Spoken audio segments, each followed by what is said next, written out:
Fala galera, saudações rubro-negras, mais um vídeo do nosso canal. Hoje é terça-feira, preparativos aí a todo vapor para esse grande confronto do Flamengo amanhã às 21h30 pela Rede Globo, direto do Maracanã, Flamengo e Racing, semifinal da Libertadores, jogo importantíssimo para as pretensões do Flamengo durante esse ano de 2025. Se vencermos aqui bem, poderemos aí já botar uma mão na vaga para decidir o título da Libertadores desse ano. E que beleza seria Flamengo e Palmeiras novamente numa decisão de Libertadores, hein? Para quem gosta de futebol, seria aí o suprassumo, né, da felicidade ver esses dois times aí decidindo mais o título e dessa vez o Flamengo vencendo, logicamente. Os preparativos já começaram, o Léo Ortiz deve jogar somente a segunda partida, mas vamos aí às informações do Galvão Bueno, informações do Vene Casagrande e do Globo Esporte para esse grande jogo de quarta-feira, onde os preparativos estão a pleno vapor. Um grande abraço e daqui a pouquinho a gente faz mais comentários a respeito de tudo que está reverberando no Mengão. Oi, boa tarde. Será que vai ter gol do Ryan hoje? Boa noite. Será que vai ter gol do Ryan hoje? Oi. Teve no Maraca ontem e vai ter no Globo Esporte de hoje. Claro, o Ryan tá jogando demais, botou o clássico no bolso, desequilibrou a parada a favor do Vasco, tirou onda, inclusive, com o Fluminense na comemoração do gol. Oi. Boa noite. Será que vai ter gol do Ryan hoje? Oi. Boa noite. Será que vai ter gol do Ryan hoje? É a pergunta que não sai da boca e da cabeça dos vascaínos. Pelo horário, boa noite.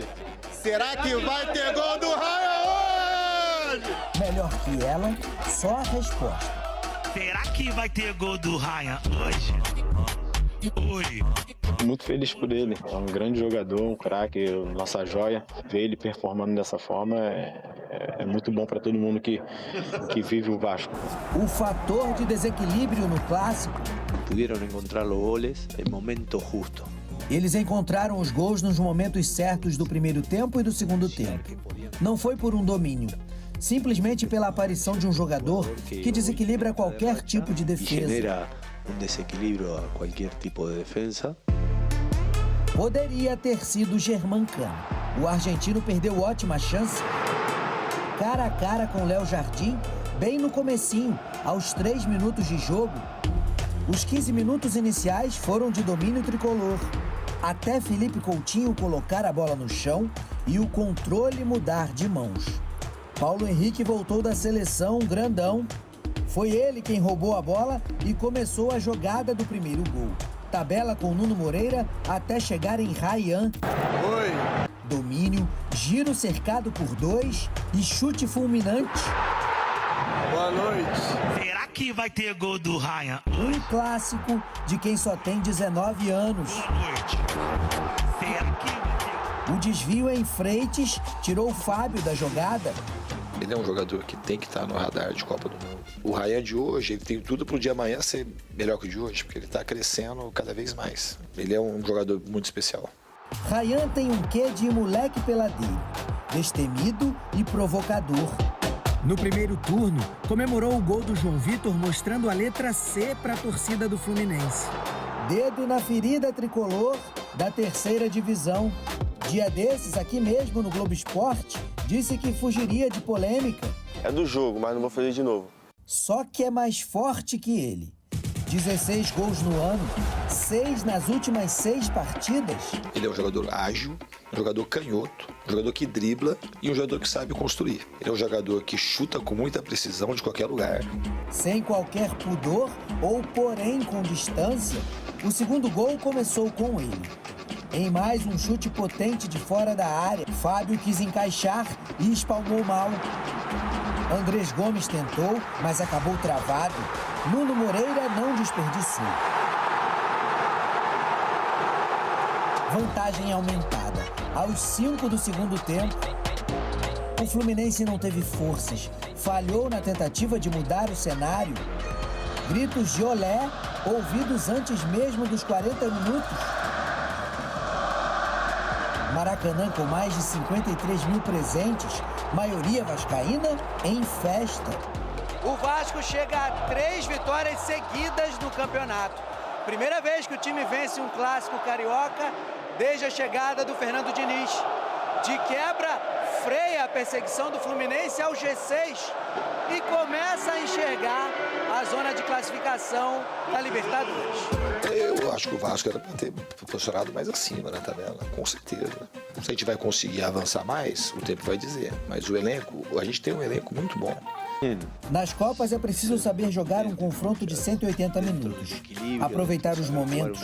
Para a semifinal, a contundência será a chave. E isso é importante no futebol. Assunto para dezembro. Oi, boa noite. Teve gol do Rayan. 5 vitórias. Nos últimos 6 jogos, Vasco subiu então para o 8º lugar, sonhando com uma vaga na Libertadores, sim. Ainda são 7 pontos para o Bahia, que está fechando o G6, mas dependendo de quem ganhar a Libertadores e a Copa do Brasil, esse G6 aí pode virar G7, pode virar G8. O próprio Vasco pode ganhar a Copa do Brasil, né? Então é um sonho muito real para o Vasco. Agora se liga, mais um detalhe, classificação do segundo turno. Onde está o Vasco, gente? O Vasco tem a 3ª melhor campanha, coladinho no Palmeiras e no Flamengo. Que evolução desse time do Vasco.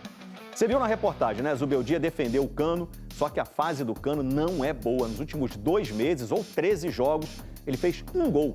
Foi na vitória sobre o Botafogo. Fábio também teve uma noite difícil, falhou no 2º gol do Vasco, mas antes do jogo recebeu uma justa homenagem da CBF pelo recorde de partidas oficiais na história do futebol. Ele alcançou essa marca em agosto, agora já são 1.405 inacreditáveis jogos na carreira e contando, jogando em altíssimo nível. Ó, amanhã, hein? Primeiro jogo da semifinal da Conmebol Libertadores no Maracanã. Flamengo e Racing, você vai ver ao vivo na Globo, depois de 3 graças. A nova novela das 9. Duda Dal Ponte está lá no Ninho do Urubu, está aqui no telão para trazer as informações do Flamengo pra gente. Oi, Duda! Oi, Escobar. Boa tarde para você, para todo mundo que acompanha o Globo Esporte. Estamos aqui no Ninho porque daqui a pouquinho tem o último treino do Flamengo às 3h30 da tarde, antes dessa partida contra o Racing amanhã. E a gente sabe que é nesse treino que o Filipe Luiz decide quem serão os 11 titulares de amanhã. Uma dúvida é na zaga, porque o zagueiro Léo Ortiz contra o Racing. Se isso realmente aconteceu, o Danilo deve ser o substituto, Escobar. Um tremendo substituto, diga-se de passagem. Ô, Duda, e um ataque, hein? 6 gols nos últimos 2 jogos no Brasileirão. Pois é, Escobar, tá funcionando bem demais esse ataque, né? E em comum entre esses 2 jogos, contra Botafogo e Palmeiras, tem a escalação, que foi repetida, com Luiz Araújo, Samuel Lino e Pedro. O Filipe Luiz não costuma muito repetir o ataque, mas fez isso e deu certo, tá? Luiz Araújo foi bem, Lino também e o Pedro tá brilhando, né? A gente lembra aí que o Flamengo tem o melhor ataque da Série A, são 56 gols em 28 jogos, mas não faz isso na Libertadores, ou não tem feito isso na Libertadores. Foram 10 jogos na competição e só 11 gols. Se a gente comparar com o Racing, que é o adversário de amanhã, é bem diferente. O Racing fez 19 gols em 10 jogos. Então o Flamengo amanhã quer usar esse poderio ofensivo que tem conseguido nos últimos 2 jogos para já abrir uma vantagem e pensar no jogo de volta contra o Racing de forma mais tranquila, que a semana que vem na Argentina, né? E para fazer isso vai ter o apoio da torcida no Maracanã, Escobar. Ingressos esgotados, expectativa de mais de 70 mil pessoas. Mas calma que vai estar aqui ao vivo na Globo esse jogão, caso você não tenha comprado seu ingresso. Um abraço, Duda Dal Ponte, a notícia direto da fonte. Vamos falar de Botafogo. Joga no domingo só. Pega o Santos no Nilton, joga em casa. Essa partida você também vai ver ao vivo aqui na Globo, 4 da tarde. Botafogo ganhou do Ceará fora de casa, né? Agora vai tentar embalar para encostar ali nos 4 primeiros colocados, garantir vaga direta na fase de grupos da Libertadores do ano que vem. Falando em Santos, se liga na briga contra o rebaixamento. Santos é o primeiro time fora da zona ali com 31 pontos. O Vitória está colado mesmo, né? 31 pontos também, só que com uma vitória a menos. Isso porque o Vitória ganhou do Santos na Vila Belmiro, hein? Quantas vezes eu falei Vitória? Muitas vezes. O Neymar continua machucado. Viu o jogo do camarote com uma jaqueta do Batman. Cuidado aí atrás. De lá, viu o pênalti do Brasão no Renzo Lopes. É pênalti para o Leão. E ficou chateado. postou ali mesmo que a arbitragem precisa ser profissionalizada para ontem. Na cobrança, Mateuzinho fez 1-0 pro Vitória. Gol! E meteu uma comemoração igualzinha do Neymar. É provocação isso aí? Não, é que eu faço sempre, né? A melhor chance do Santos empatar foi com o Guilherme, que recebeu um cruzamento na medida do Igor Vinícius. O que o Guilherme vai fazer aí? Pegar de primeira com o pé? Pela posição do corpo, dá pra ver que ele preferiu fazer outra coisa. Foi de peixinho. Furou! E deu errado. Difícil, hein, Neymar? Vitória 1-0. Deu ruim pro peixe e pro peixinho do Guilherme também. Mas deu bom pro Peixoto do Juventude. Ele fez o gol da vitória contra o Bragantino. O Juventude também luta contra o rebaixamento. Está em 18º, atrás do Vitória. Bem, meus amigos, rápidas considerações ainda a respeito da partida de domingo.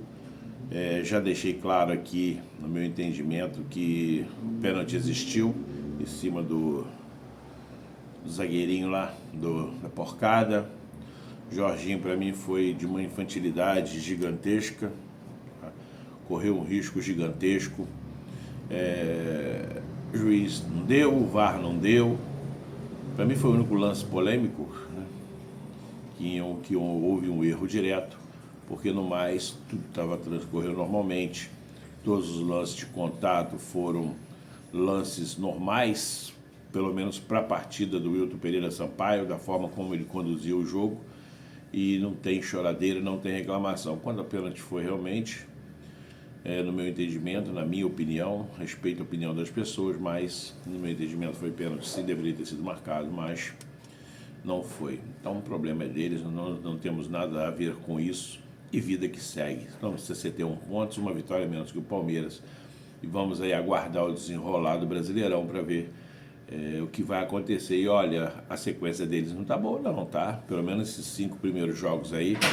O Flamengo leva, para mim, no meu entendimento, uma boa superioridade nos confrontos, com confrontos menos intensos do que os deles. Portanto...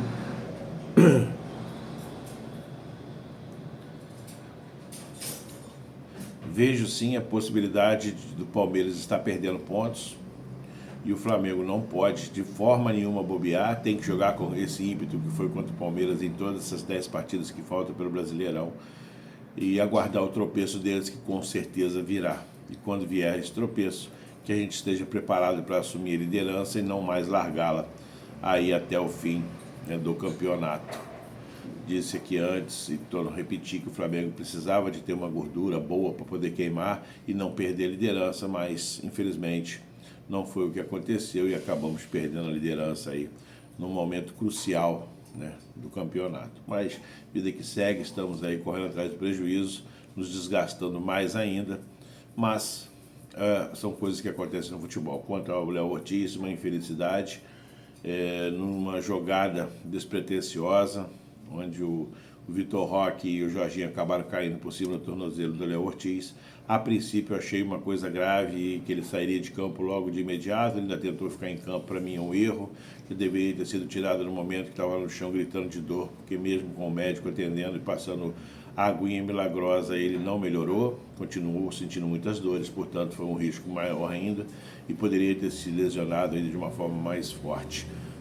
Pelas informações que foram passadas pelo próprio Flamengo, não se trata de uma lesão ligamentar, somente um estiramento, e acreditamos aí que ele possa ter condições sim na segunda partida contra o Racing. Mas se não puder,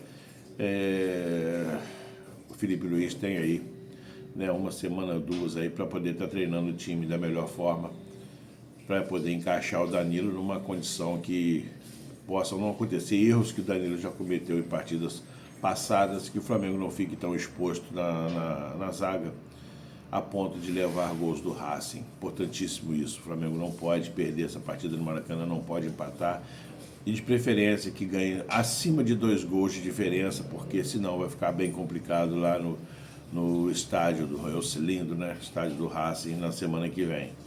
Portanto, o Flamengo tem uma missão dificílima amanhã, enfrentar o time argentino numa semifinal de Libertadores, um time que está numa crescente muito boa, um dos melhores times da Argentina na atualidade, e o Flamengo tem aí que fazer valer o seu mando de campo, o seu poderio, o seu plantel, o seu elenco, para poder vencer essa partida e ir mais tranquilo um pouco para a Argentina, para poder trazermos a vaga e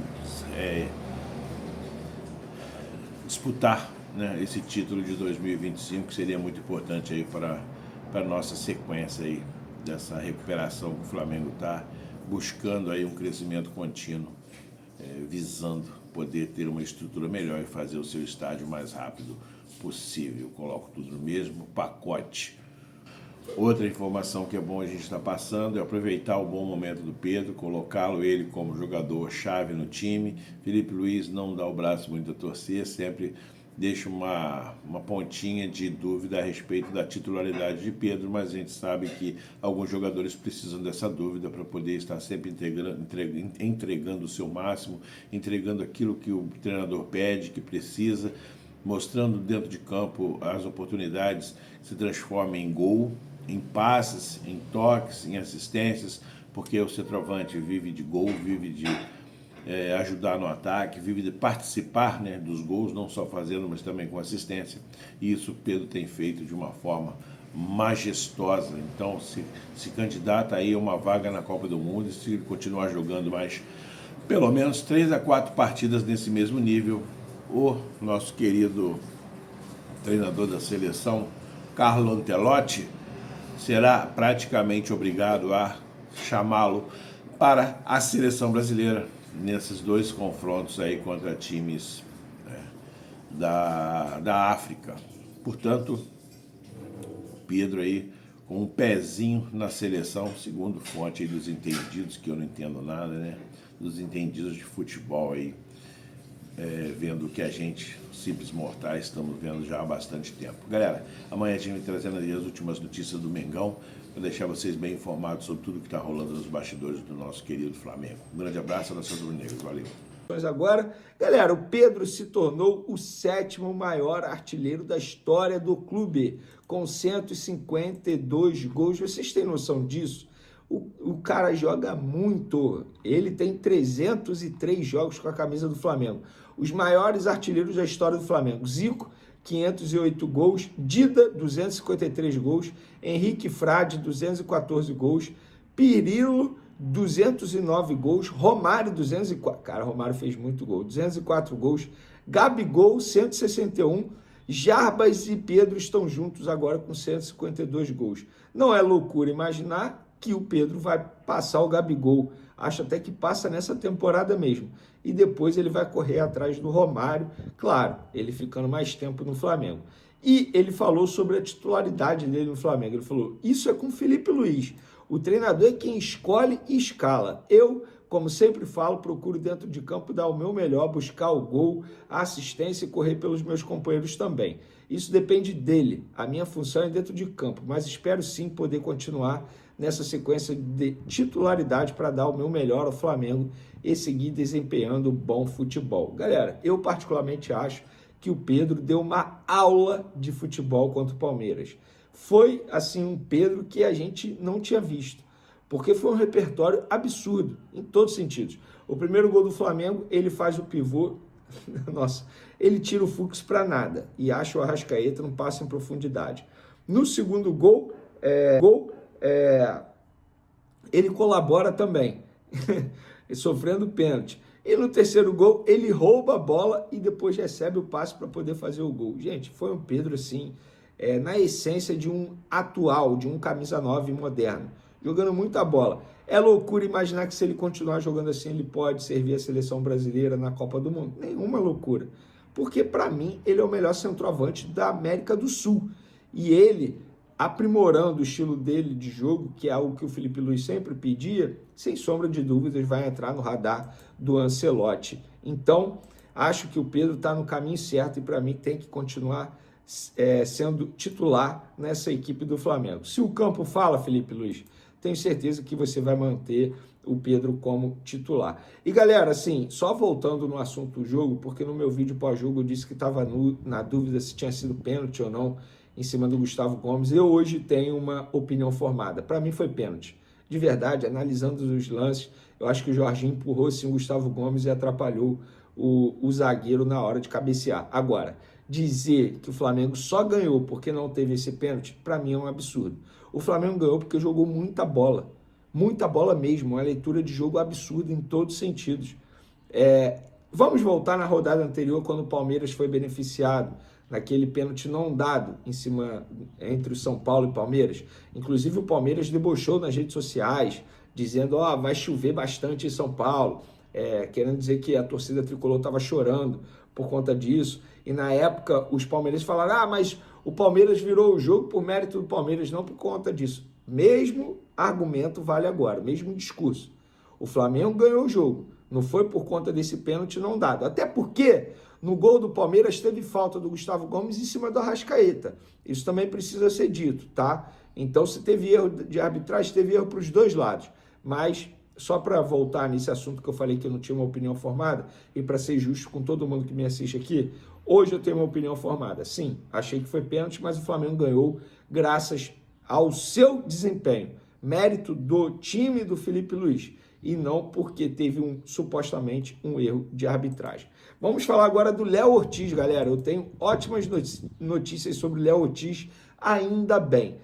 Vamos contextualizar. O Léo Ortiz saiu ontem, aos 26 minutos do primeiro tempo, inclusive o Danilo entrou muito bem no lugar dele, e ele foi direto para o hospital realizar exames no tornozelo direito, porque tinha uma desconfiança de fratura no tornozelo. E aí os exames não encontraram fratura e nem lesão no ligamento. Então, boas notícias dos males o menor. Hoje ele se apresentou super bem ao Flamengo e aquele medo todo que tinha de ser uma lesão grave, não foi grave, dos males bem menor. Inclusive tem chance do jogador ficar à disposição para o segundo jogo contra o Racing, pela semifinal da Libertadores da América. Eu tô vendo gente dizendo aí que só deve voltar em 2026. Com todo respeito, não sou dono da verdade, mas isso não procede, tá? Pessoas do Flamengo garantem, isso não procede. Tem chance sim dele ficar à disposição, ele vai fazer tratamento intensivo aí. Porém, se não ficar à disposição, tem o Danilo. Mas eu acho que para o jogo tem o Racing agora quarta-feira, para o jogo do final de semana contra o Fortaleza sábado, o Felipe Luiz deveria dar minutagem a um dos zagueiros jovens, Iago, João Vitor, até mesmo Cleiton, porque caso seja necessário, esses jogadores possam entrar em campo ali com uma certa confiança, totalmente diferente do que aconteceu no jogo contra o Bahia, quando o Danilo foi expulso, e aí entrou o Cleiton ali totalmente sem ritmo e acabou falhando no gol do Bahia. Então, boas notícias, Léo Ortiz pode voltar para o jogo do dia 29 contra o Racing. O Saul, inclusive, informação confirmada pelo próprio Felipe Luiz, depois do jogo na entrevista coletiva, nós informamos aqui nas outras redes sociais, Twitter, @VeneCasagrande, Instagram, @VeneCasagrande, o Saul pediu para ser relacionado. Ele jogou na base de sacrifício, entrou no segundo tempo muito bem, por sinal, jogou muita bola, e o Felipe Luiz, ele confirmou isso na entrevista coletiva. Ele falou, o Saul pediu para jogar, foi na base de sacrifício, fez um esforço tremendo para poder ficar à disposição. O Saul hoje fez tratamento no tornozelo, local que ele está sentindo dores há muito tempo. Durante a data FIFA ele sentiu muitas dores também, não treinou com os demais jogadores por conta dessas dores, está fazendo tratamento para ficar à disposição para o jogo contra o Racing nessa quarta-feira. E só por curiosidade, o Flamengo divulgou aí a agenda de treino. Hoje já treinou, 9h30 da manhã, foi reapresentação. Terça-feira, na parte da tarde, 3h30, o Flamengo fecha a preparação para pegar o Racing na quarta, 9h30 da noite. Quinta, treino, 3h30 da tarde. Sexta, treino, 9h30.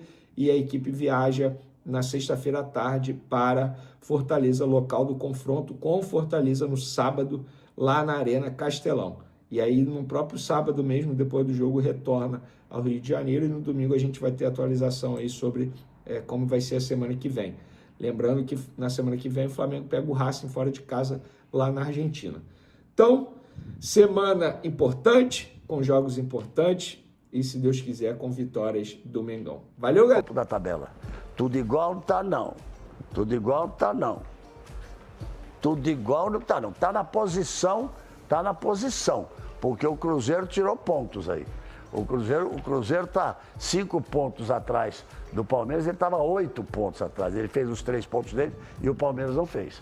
Então, o Palmeiras tem 61 pontos, com 28 jogos, presta atenção no número de jogos, e 19 vitórias, por isso ele aparece em primeiro. O primeiro critério de desempate em pontos é o número de vitórias. O Flamengo tem 61 pontos em 28 jogos, os mesmos 28. Aquela diferença de Flamengo e Palmeiras terminou, que era uma coisa que confundia um pouco a cabeça das pessoas, e está ali com os mesmos 61 pontos. O Cruzeiro tem uma situação um pouco mais difícil, porque ele está 5 pontos atrás do Palmeiras, 5 pontos atrás do Flamengo e já tem 29 jogos.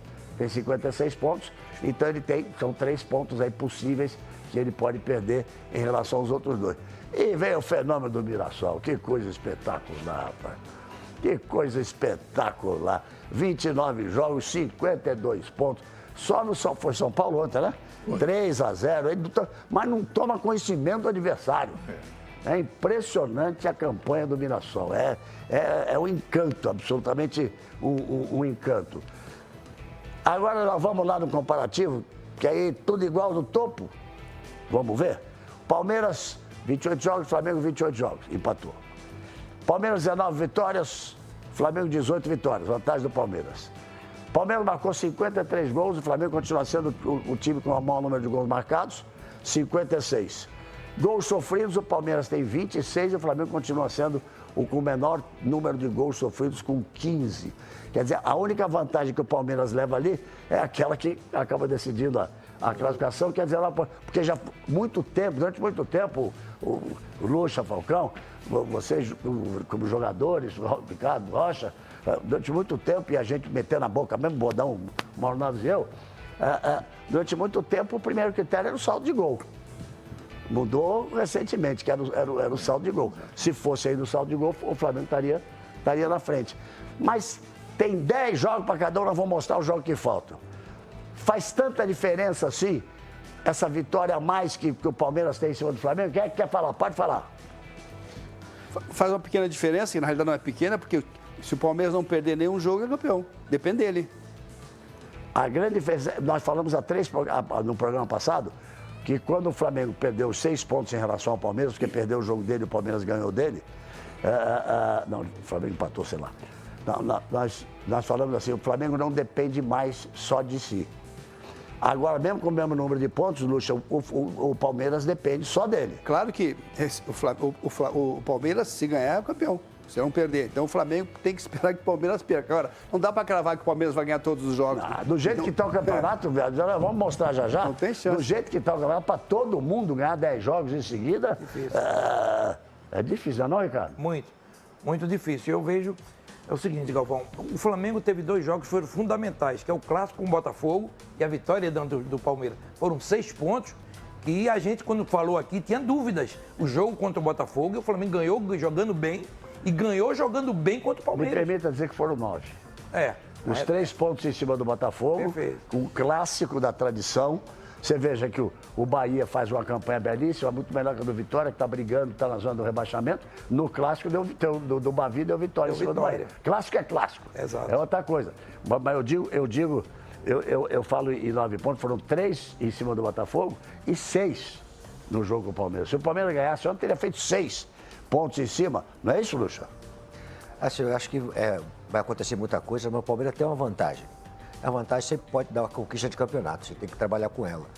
E acho que vai fazer a diferença do Flamengo e o Palmeiras, não está dentro dessa competição, está na outra competição, que é a Libertadores. Como é que você vai jogar um jogo decisivo no Campeonato Brasileiro e depois você vai jogar na Libertadores? Onde é que você vai optar para poder ter a revezamento que vai fazer? Então aí que vai decidir como é que eu vou fazer agora. O Flamengo vai jogar com o Racing. O Flamengo já tem jogo quarta-feira com o Racing, com obrigação de vencer e vencer bem, porque a decisão é lá no campo do Racing. E o Palmeiras olha, quem já jogou lá, sabe quem já foi fazer jogo lá, sabe? É um horror jogar lá. Então, o Palmeiras com a LDU. Então, acho que aí vai ser a decisão dos treinadores, da comissão técnica, de fazer uma avaliação, como é que eles vão traçar esse caminho, para poder saber onde é que nós podemos fazer um revezamento. Vai ter que ter um revezamento. São jogos decisivos, então vai ter que fazer um revezamento. Onde é que